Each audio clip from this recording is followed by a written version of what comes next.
নমস্কাৰ এই মুহূৰ্তত আহি পৰিছে কেইবাটাও গুৰুত্বপূৰ্ণ খবৰ আজি হৈছে 14 এপ্ৰিল অসমৰ লগতে ভাৰতৰ বিভিন্ন প্ৰান্তৰ পৰা সন্ধিয়াৰ কেইবাটাও গুৰুত্বপূৰ্ণ খবৰ যুগুতোৱা হৈছে আৰু এনেকুৱা ধৰণৰ খবৰসমূহ নিতৌ চাবৰ কাৰণে এই চেনেলটো সাবস্ক্ৰাইব কৰি কাষত থকা বেল আইকনটো প্ৰেছ কৰাৰ লগতে ভিডিঅ'টোত এটাকৈ লাইক কৰি উৎসাহিত কৰিব আৰু এই মুহূৰ্তত আহি পৰিছে মেট্ৰিক পৰীক্ষাৰ বাবে নতুন নিৰ্দেশনা কোভিড প্ৰটকলৰ অধীনত মেট্ৰিক পৰীক্ষা অনুষ্ঠিত হ'ব আৰু সিট প্লেনৰ ক্ষেত্ৰত সেৱাই জাৰি কৰিছে এক নিৰ্দেশনা কৰোনা কালত হাইস্কুল আৰু হাই মাদ্ৰাসা শিক্ষান্ত পৰীক্ষা সুকলমে অনুষ্ঠিত কৰিবলৈ এক বিশেষ পৰিকল্পনা যুগুত কৰিছে সেৱা কৰ্তৃপক্ষই কোভিড-19 ৰ সম্ভাৱ্য সংক্ৰমণ প্ৰতিৰোধ কল্পে এই পৰীক্ষাৰ্থী সিট প্লেনৰ ক্ষেত্ৰত সেৱাই জাৰি কৰিছে এক নতুন নিৰ্দেশনা আৰু এছ প্লেন পদ্ধতিৰ জৰিয়তে পৰীক্ষাৰ্থীসকলে পৰীক্ষা গৃহত আসন গ্ৰহণ কৰিব লাগিব আৰু এই মুহূৰ্তত আহি পৰিছে নতুন নিৰ্দেশনা সেই অনুসৰি প্ৰতিটো পৰীক্ষা কেন্দ্ৰৰ প্ৰথম বেঞ্চত দুজন পৰীক্ষাৰ্থী বহিব আৰু দ্বিতীয়খন বেঞ্চত এজন পৰীক্ষাৰ্থী আৰু তাৰ পিছৰ বেঞ্চসমূহতো এই একে ধৰণে পৰীক্ষাৰ্থীসকলে বহিব লাগিব তদুপৰি পৰীক্ষা অনুষ্ঠিত হ'বলগীয়া প্ৰতিটো কেন্দ্ৰৰ দায়িত্ব থকা শিক্ষক নিৰীক্ষকে প্ৰতিষেধক লোৱাটো বাধ্যতামূলক কৰিছে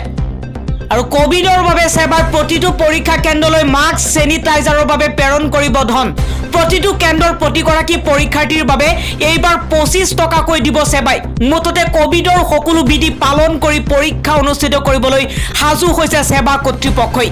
উল্লেখ্য যে অহা 11 মেৰ পৰা 3 জুনলৈ অনুষ্ঠিত হ'ব হাইস্কুল আৰু হাই মাদ্ৰাসাৰ চূড়ান্ত পৰীক্ষা আৰু ইফালে 2021-22 বিত্তীয় বৰ্ষৰ বাবে মঙ্গলবাৰে সেৱাই মুকলি কৰিছে শৈক্ষিক কেলেণ্ডাৰ ডিজিটেল পদ্ধতিৰ জৰিয়তে প্ৰকাশ কৰা এই কেলেণ্ডাৰ মুকলি কৰে সেৱাৰ অধ্যক্ষ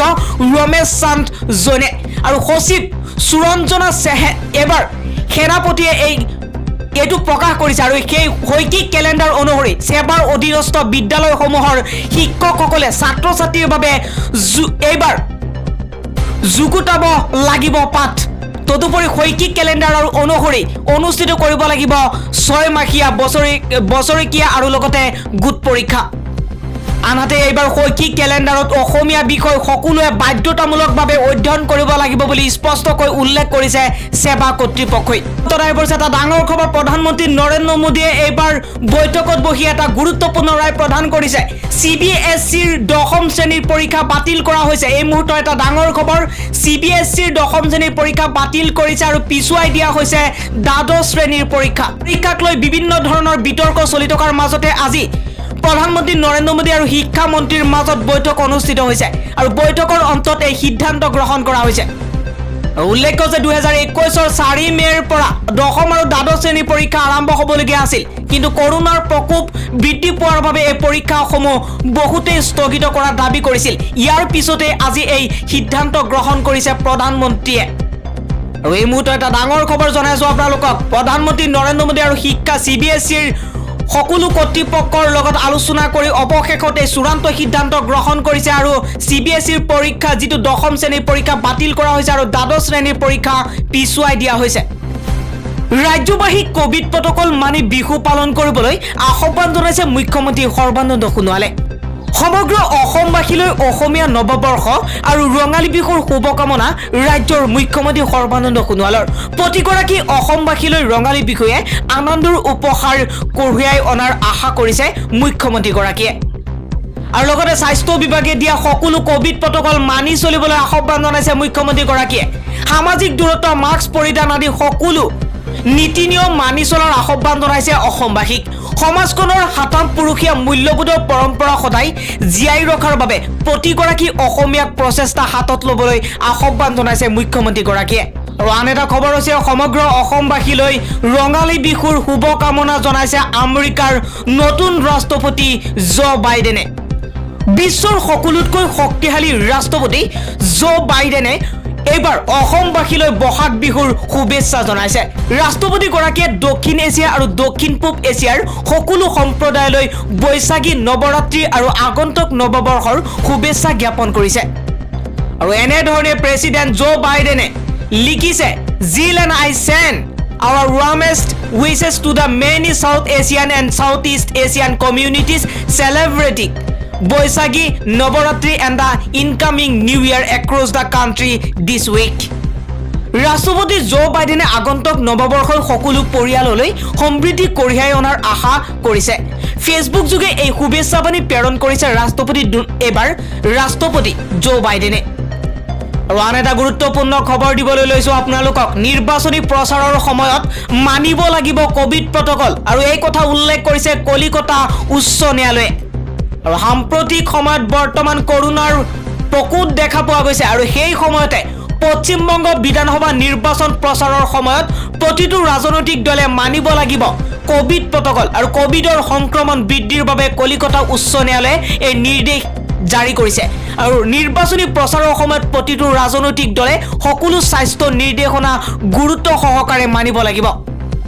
মুখ্য ন্যায়াধীশ TBN ৰাধাকৃষ্ণনৰ নেতৃত্বত এখন বিচাৰপীঠে এই সন্দৰ্ভত দুখন PIL আবেদনৰ শুনানি গ্ৰহণ কৰি এই নিৰ্দেশ প্ৰদান কৰিছে এই ক্ষেত্ৰত সকলো জিলা সংগ্ৰাহকে নিশ্চিত কৰিব যে নিৰ্বাচন আয়োগ আৰু মুখ্য নিৰ্বাচনী বিষয়াই নিৰ্ধাৰণ কৰা নিৰ্দেশনাসমূহ কঠোৰভাৱে পালন কৰিছে নে নাই কৰা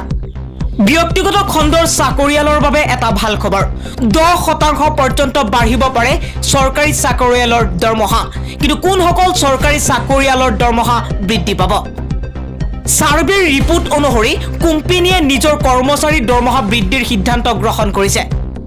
আৰু এই ইনক্ৰিমেন্ট 5 পৰা 10% পৰ্যন্ত হ'ব পাৰে দেশত কৰোনাৰ দ্বিতীয়টো ঢৌৱে চৰকাৰী চাকৰি সংক্ৰান্তীয় চিন্তা বঢ়াইছে এনে সময়তে ষ্টাফিং কোম্পানী জেনিয়াছ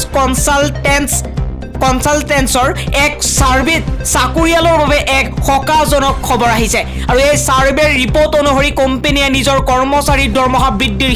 সিদ্ধান্ত গ্ৰহণ কৰিছে আৰু সাৰ্ভেত 1200 ইয়াত উল্লেখ কৰিছে 1200টা কোম্পানীৰ নাম অন্তৰ্ভুক্ত হৈ আছিল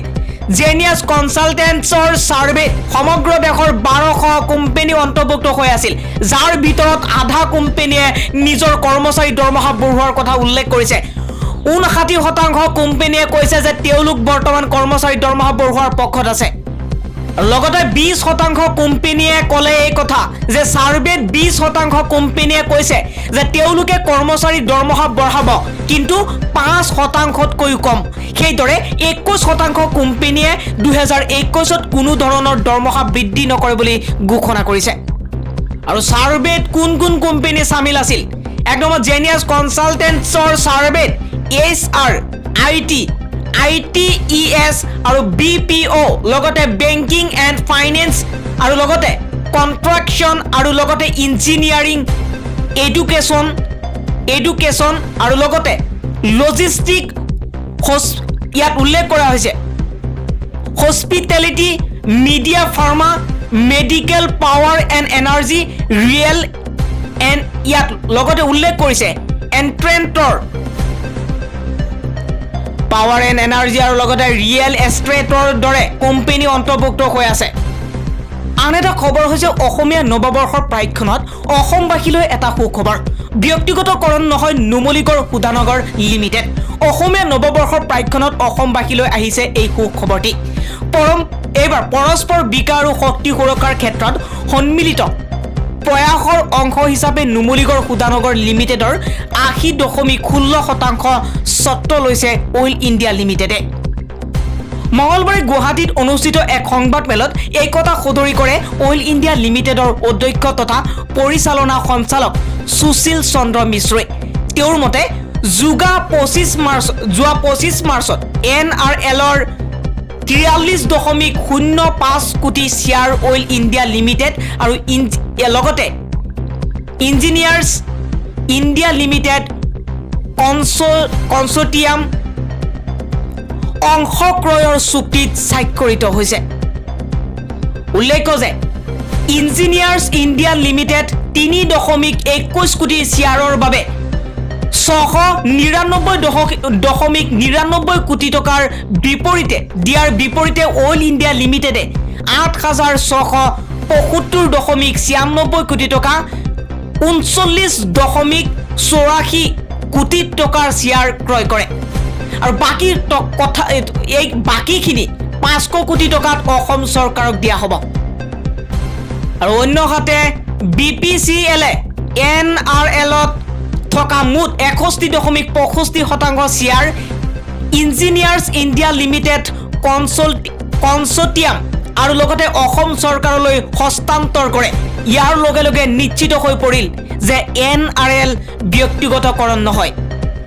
আজি আহিছে শিক্ষা বিভাগৰ পৰা এটা ডাঙৰ গাইডলাইন, ষষ্ঠ অনুসূচী বৰাক উপত্যকা আৰু বড়ো মাধ্যমৰ বিদ্যালয়সমূহৰ বাবে অসম মাধ্যমিক শিক্ষা বোৰ্ডৰ নতুন গাইডলাইন। আৰু ষষ্ঠ অনুসূচী এবাৰ বৰাক উপত্যকা আৰু বড়ো মাধ্যমৰ বিদ্যালয়সমূহৰ হাইস্কুল শিক্ষান্ত পৰীক্ষাৰ্থীসকলৰ বাবে নতুন দিয়া হৈছে এটা বিকল্প, আৰু নতুন বিকল্প থাকিব লাগিব। আৰু এই গাইডলাইন মই আপোনালোকক শুনাই আছো। 1 নম্বৰ, যদি ছাত্ৰ ছাত্ৰীয়ে অসমীয়া বিষয়টো MIL হিচাপে নলয় তেন্তে তেওঁ অসমীয়া বিষয়টো ঐচ্ছিক বিষয় হিচাপে গ্ৰহণ কৰিব পাৰিব। এই ক্ষেত্ৰত ছাত্ৰ বা ছাত্ৰীগৰাকীৰ মুঠ 6টা বিষয় হ'ব। আৰু 2 নম্বৰ গাইডলাইন দিয়া হৈছে, যদি কোনো ছাত্ৰ ছাত্ৰীয়ে অসমীয়া বিষয়টো MIL আৰু ঐচ্ছিক বিষয় হিচাপে নলয় তেন্তে তেওঁ অতিৰিক্ত বিষয় হিচাপে ল'ব লাগিব। এই ক্ষেত্ৰত পৰীক্ষাৰ্থীৰ মুঠ 7টা বিষয় হ'ব। এই অতিৰিক্ত বিষয়টোৰ নম্বৰ যোগ নহয়, কিন্তু বেলেগকৈ মাৰ্কশ্বিট প্ৰদান কৰা হ'ব। শিক্ষাৰ্থীয়ে 7 নম্বৰ বিষয়টোত 45% বা তাতকৈ অধিক নম্বৰ পালে পৰীক্ষাৰ্থীয়ে দক্ষতাৰ ভিত্তিত আন এক চাৰ্টিফিকেট লাভ কৰিব। আৰু এয়া মই আপোনালোকক দেখুৱাইছোঁ বৰ্ড অফ ছেকেণ্ডাৰী এডুকেশ্যনৰ ফালৰ পৰা এই নতুন নটিফিকেশ্যন জাৰি কৰা হৈছে।